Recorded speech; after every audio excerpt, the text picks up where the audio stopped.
Hi, I'm Christopher Fowler. I've written a book called The Curse of Snakes, and I'm going to read you the first chapter.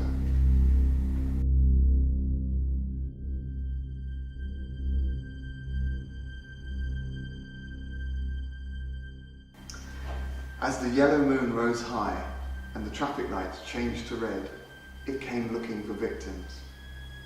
It walked alone through the town's empty streets. The wind in the chestnut trees dropped away, as if in fear of its approach. It glided silently over the wet pavements and roads. 1,000 dark shadows twisted in its wake. It passed the dead houses one by one.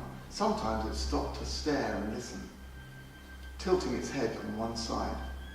It paused before a house where the TV flickered in the living room and waited for a moment, sensing life. All the windows were bolted shut, as if the people inside had closed them against the presence of something evil. No one ever saw or heard the creature when it walked, but a few felt it. Parents told their children there was nothing to be afraid of, but there was. Something had been released into the night streets. It moved unnoticed and sucked the life from people. It caused slow, painful death, but even those who could sense its presence were too scared to admit it was there. And now, with quiet deliberation, it was heading for the street where I lived. A dog barked sharply, then screamed and whimpered as if it had been hurt. A cat yowled, but the sound was suddenly cut off. A dustbin lid rolled over on its side with a clang. I was lying on sweat-damp sheets, waiting for the sounds of the city to fade away. The quiet would herald the arrival of the terrible presence. I was expecting it, but I wasn't ready for it. Before I could think what to do, the deep silence suddenly fell. It was so thick that nothing could be heard at all. The rustle of leaves, the noise of the traffic, the low hum of city life, everything became muffled and vanished. It was as if a dense layer of snow had suddenly deadened all sound, or as if the town had suddenly sunk to the bottom of the sea. No movement anywhere. Time itself might have stopped. The creature always walked in this pool of stillness. It was passing by the window of number 13, Torrington Avenue, right now, without a whisper. A shadow crossed the streetlight, moving slowly and steadily. Up from the first floor, in the front bedroom, I pushed the duvet down from my shoulders and I listened. After another minute and a half, the normal noises of the street returned, and it was safe again. I heard a distant car alarm, the faint seesawing two-note of an ambulance siren. The wind lifted in the trees. The dog was crying in pain, or was it in fear? I couldn't tell. It was the sound of the city at night, as distinctive as a beating heart. I sat up in bed and lowered my feet to the floor.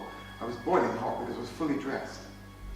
I pulled my nylon backpack from under the bed and tiptoed to the door.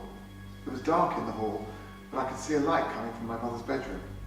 The middle floorboard always creaked, so I was careful to walk on either side of it. I crept down the stairs and into the hall, stopping before the windows and the front door. I held out my hand to see if my fingers were shaking. No, they were steady enough. Let's finish this tonight, I told myself, now before it's too late. Opening the door, I stepped out into the freezing night and pulled the latch shut behind me. But it still made a noise. It always did. I ran lightly down the garden path and out of the gate, stopping to check inside my backpack. At the brow of the road, I could see a swirl of dried leaves, an absent shape like a hole in the air. I knew that the creature had just passed from sight. It was in no hurry because it wasn't scared of anything. I was sure I could catch up with it. That wasn't the problem. The problem was what would happen next. I knew I might get injured or even die, but I also knew I had to act alone. No one else could help me, because no one else would ever believe me in a million years. But I still didn't know what to do. Ahead I heard the wail of another cat, then a muffled explosion, like the thump of snow falling from a roof. When I reached the corner, I found that Mrs. Hill's mean ginger Tom was lying in the pavement. It had been turned inside out. Its steaming pink guts were hanging on a nearby hedge, like sausages displayed in a butcher's shop window. I'm dealing with something that can explode a cat, I thought. My world had always been safe, predictable and pretty boring, but now it had been shaken upside down, and I felt that nothing would ever be truly safe again. There was no going back now.